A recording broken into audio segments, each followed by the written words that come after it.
Hello everyone, नमस्कार। Welcome to crack dream. तो UPSI की वैकेंसी आ चुकी है जिस घड़ी का आप सभी को इंतजार था। आइए जान लेते हैं इसमें कौन कौन स्टूडेंट फॉर्म फिल कर पाएंगे, क्या क्या चेंजेस हुए हैं। कई चेंजेस, बहुत बड़े बदलाव इसमें होकर आए हैं इस बार। और क्या अदर स्टेट के स्टूडेंट्स फॉर्म फिल कर सकते हैं, क्या क्वालिफिकेशन, क्या एज क्राइटेरिया मांगा गया है, और क्योंकि 2021 के बाद ये वैकेंसी अब आई है तो क्या इसका कुछ बेनिफिट आपको मिलेगा, हर एक छोटी बड़ी जानकारी इस वीडियो में आपको देने वाला हूँ। तो चलिए शुरुआत करते हैं इस वीडियो की। सबसे पहले बात कर लेता हूं मैं कि क्या जो सबसे इंपोर्टेंट क्वेश्चन आपका रहता है कि क्या अदर स्टेट, क्योंकि यूपीएसआई की वैकेंसी है, तो अगर आप यूपी से नहीं है, ऑल ओवर इंडिया में किसी और स्टेट से हैं, तो क्या इस फॉर्म को फिल कर पाएंगे? बिल्कुल, इस फॉर्म को आप फिल कर सकते हैं, लेकिन आपको जनरल कैटेगरी में ही फिल करना पड़ेगा। मतलब अगर आप किसी अदर कैटेगरी रिजर्वेशन का फायदा उठाते हैं, like SC, ST, OBC, EWS, तो भी आपको जनरल कैटेगरी से ही फॉर्म फिल करना पड़ेगा अगर आप यूपी के मूल निवासी नहीं हैं। ठीक है, फॉर्म फिल कर सकते हो लेकिन जनरल कैटेगरी से। आइए सबसे पहले बात करते हैं इसका जो वैकेंसी कितनी निकल कर आई है। टोटल वैकेंसी इस बार जो निकल कर आई है आप देखेंगे 4543, यानी कि 4543 वैकेंसी यूपीएसआई में निकल कर आई है। यहाँ पर अलग अलग देखें, सब इंस्पेक्टर सिविल पुलिस के लिए आप देखो, दरोगा जी के लिए 4242 वैकेंसी है जो कि मेल और फीमेल के लिए है। उसके बाद प्लेटून कमांडर पीएसी, इसके लिए जो टोटल 106 वैकेंसी है। मतलब आप देखिए कोई वीआईपी है, कोई नेता है ना, उसकी सिक्योरिटी में आप जो आपके पुलिस वाले लगाए जाते हैं उसको बोलते हैं platoon commander PAC, right.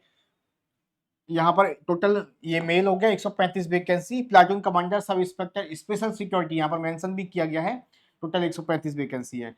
Female sub inspector एनपीपीसी और फीमेल वेटलैंड 60 वैकेंसी, तो टोटल मिला के आप देखोगे 4543 वैकेंसी आपको यहाँ पर देखने को मिलेगी। अगर मैं कैटेगरी वाइज इसका डिस्ट्रीब्यूशन करूँ तो यूआर कैटेगरी जनरल वालों के लिए 1833 वैकेंसी है, एससी वालों के लिए 981 वैकेंसी है, ST 86 vacancy, EBC 1222 vacancy, EWS के लिए 451 वैकेंसी आपको यहाँ पर देखने को मिलेगी। तो अगर आप अदर स्टेट से भी फॉर्म फिल करते हैं या यूपी में यूआर कैटेगरी से फॉर्म फिल करते हैं तो टोटल आपको 1830 वैकेंसी के लिए फाइट करना पड़ेगा।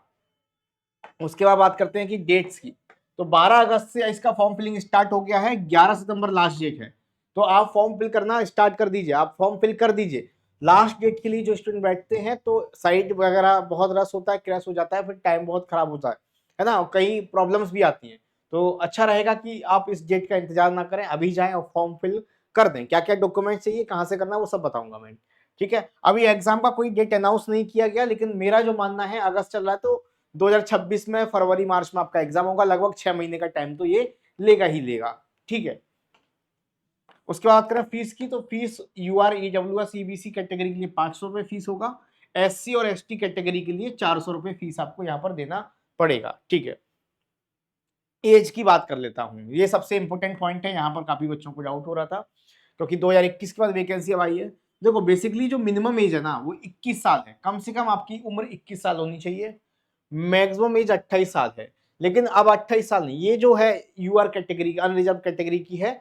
आप यहाँ पर देखेंगे क्योंकि ये वैकेंसी 2021 के बाद आई है तो काफी सारे बच्चों की एज निकल गई है ना, उनको क्या, तो यहाँ पर सभी सभी कैटेगरी के लिए इंक्लूडिंग यूआर कैटेगरी के लिए प्लस 3 साल कर दिया गया है। 3 साल का एक्स्ट्रा रिलैक्सेशन सबको दिया गया है, यानी कि अगर आप यूआर कैटेगरी से भी हैं, अनरिजर्व कैटेगरी से हैं, तो आपकी मैक्सिमम एज 31 साल हो सकती है। 1 जुलाई 2025 यहाँ पर कट ऑफ डेट है। अगर आप ईडब्ल्यूएस ओबीसी इन सब कैटेगरी से हैं, अगर आपको 5 साल का रिलैक्सेशन मिलता है तो आपको प्लस 3 साल यानी 8 साल का मिलेगा। अगर आपको 7 साल का रिलैक्सेशन मिलता है तो आपको 10 साल का रिलैक्सेशन मिलेगा, यानी 3 साल का एज का एक्स्ट्रा रिलैक्सेशन सभी कैटेगरी के लिए दिया गया है। ठीक है, तो ये आपके लिए काफी अच्छी बात है।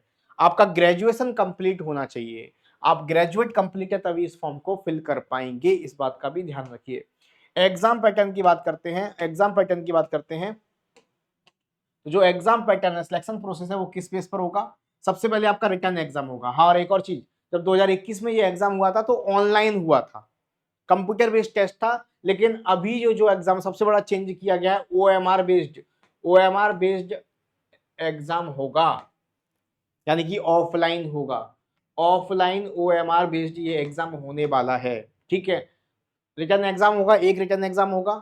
उसके बाद पीईटी यानी कि physical efficiency test, physical standard test, document verification, medical test, ये सारी चीजों के बाद फाइनल मेरिट आपकी बनने वाली है। ठीक है, अच्छा सर, रिटर्न टेस्ट में क्या होगा? तो रिटर्न टेस्ट में आप देखोगे यहाँ पर आपके जनरल हिंदी, इंग्लिश इसमें नहीं आता, इंग्लिश इसमें नहीं आता, general Hindi, current affair, general knowledge और आपका रीजनिंग और मैथमेटिक्स, रीजनिंग और मैथमेटिक्स आएगा, है ना। हिंदी आएगा, करंट अफेयर और जनरल अवेयरनेस मतलब आपका हिस्ट्री, ज्योग्राफी, पॉलिटी से क्वेश्चन आएंगे, कॉन्स्टिट्यूशन से क्वेश्चन आएंगे, और आपका मैथ्स होगा, गणित होगा, और आपका तार्किक शक्ति यानी कि रीजनिंग होगा। ठीक है, तो हर सब्जेक्ट से 40 क्वेश्चन आएंगे, टोटल 160 क्वेश्चन होंगे, और हर एक सही क्वेश्चन 2.5 नंबर का होगा, है ना। तो हर एक सब्जेक्ट में 100 मार्क्स का पेपर होगा, टोटल मिला के 160 क्वेश्चन आपके 400 मार्क्स के होंगे, जिसके लिए आपको टोटल 2 घंटे मिलने वाले हैं। और सबसे अच्छी बात, हर सही क्वेश्चन के लिए 2.5 मार्क्स है, लेकिन निगेटिव मार्किंग नहीं है। तो यहां पर ये ध्यान रखना, no negative marking, no negative marking, ठीक है। तो गलत क्वेश्चन के लिए कोई नंबर आपका काटा नहीं जाएगा, ये बात आपको ध्यान रखना है। तो objective type OMR based paper होने वाला है। तो ये एग्जाम का पैटर्न रहेगा। सर क्या क्या आएगा? जैसे देखो, रीजनिंग बेसिक आता है, रीजनिंग है, रीजनिंग में वही आपका एनालॉजी हो गया, यानी सादृश्य परीक्षण सीरीज वाले क्वेश्चन हो गए, कैलेंडर हो गया, घड़ी हो गई, है ना, नॉन वर्बल रीजनिंग हो गया, दिशा परीक्षण हो गया, रक्त संबंध यानी कि ब्लड रिलेशन हो गया, कोडिंग डिकोडिंग हो गया, ये सब टॉपिक आते हैं। मैथ्स में, गणित में क्या आता है? गणित में वही आपका पूरा अर्थमेटिक अंक गणित, यानी कि समय और कार्य, पानी की टंकी, पाइप और टंकी, है ना, और परसेंटेज, प्रतिशत, लाभ हानि, ब्याज, अनुपात, समानुपात, साझेदारी, ये सब टॉपिक आते हैं। मेंसुरेशन 2D यानी क्षेत्रमैटिक 2D 3D से क्वेश्चंस आपके आते हैं, है ना। तो ये बेसिक बातें आपकी यहाँ पर पूछी जाती हैं। ऐसे ही हिंदी के बेसिक टॉपिक्स और आपके जनरल अवेयरनेस के और करंट अफेयर के बेसिक टॉपिक्स आते हैं। तो ये एग्जाम का पैटर्न रहता है। उसके बाद बात करें, ये तो हो गया रिटन टेस्ट। रिटन टेस्ट के बाद आपका होता है फिजिकल एफिशिएंसी और फिजिकल स्टैंडर्ड टेस्ट। तो उसमें बात करते हैं, तो मेल के लिए जनरल ओबीसी एससी कैटेगरी के लिए हाइट मांगी गई है मिनिमम 168 सेंटीमीटर, और एससी कैटेगरी के लिए 160 सेंटीमीटर। चेस्ट की बात करें तो 79 से 84 सेंटीमीटर और 77 से 82 सेंटीमीटर कैटेगरी वाइज मांगा गया है। रनिंग की बात करते हैं तो मेल के लिए सभी कैटेगरी के लिए 28 मिनट में 4.8 किलोमीटर की रनिंग यहाँ पर मांगी गई है। बात करते हैं फीमेल की, फीमेल की जनरल ओबीसी एससी कैटेगरी के लिए 152 सेंटीमीटर हाइट मांगी गई है, एसटी के लिए 147 सेंटीमीटर मांगी गई है। एंड यहाँ पर बात करें रनिंग की, तो इसका हाफ यानी कि 2.4 किलोमीटर इन 16 मिनट में आपका रनिंग मांगा गया है फीमेल के लिए। तो ये बात आपका physical standard and efficiency test हो गया, ठीक है। उसके बाद बात करते हैं सैलरी की। तो सैलरी क्या आती है, देखो क्योंकि ये आपकी 4200 ग्रेड पे की जॉब है, तो लगभग 55,000 रुपए पर मंथ की एक बहुत बढ़िया सैलरी यहाँ पर आपको देखने को मिलती है, 55,000 रुपए पर मंथ की सैलरी, ठीक है। बाकी आपका फिर डॉक्यूमेंट्स की बात करूं, डॉक्यूमेंट्स की अगर मैं बात करता हूं, तो डॉक्यूमेंट्स आपको कौन कौन से चाहिएंगे? सबसे पहले 10th की मार्कशीट आपकी होनी चाहिए, 12th की मार्कशीट होनी चाहिए, ग्रेजुएशन का आपका मार्कशीट होना चाहिए, ठीक है।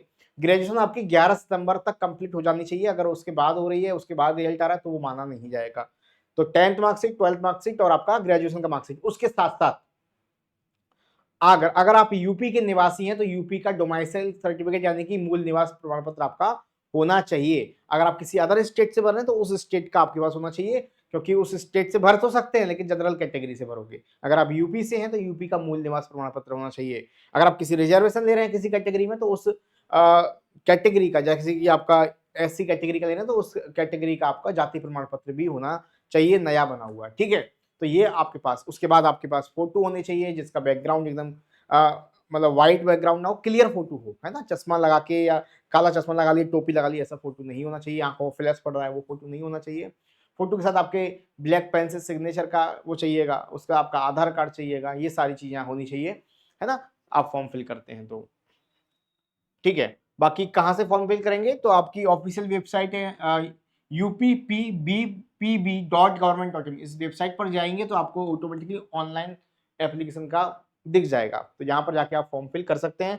मैं डिस्क्रिप्शन में इसका लिंक भी दे दूंगा, डोंट वरी, ठीक है। तो बाकी सारी चीजें मैंने आई होप बता दी हैं। कोई और डाउट आपके मन में रहा हो तो आप लोग मुझे कमेंट करके पूछ सकते हो। पूरा पीडीएफ और डिटेल जानकारी और प्रीवियस पेपर जो भी है वो क्वांट एंड LRY आइसवन सर पर मैं डाल दूंगा। तो जिन भी बच्चों को डाउट है, कोई भी दिक्कत है, तो इस पर पूछ सकते हैं। वीडियो के कमेंट में भी आप लोग पूछ सकते हैं। चैनल पर नए हैं तो इसको सब्सक्राइब कर लेना, क्योंकि रेगुलर क्लासेस यूपीएसआई के लिए यहाँ पर शुरू कर देंगे हम लोग, ठीक है, बिल्कुल फ्री में। ओके, चलिए, धन्यवाद, जय हिंद, बाय बाय।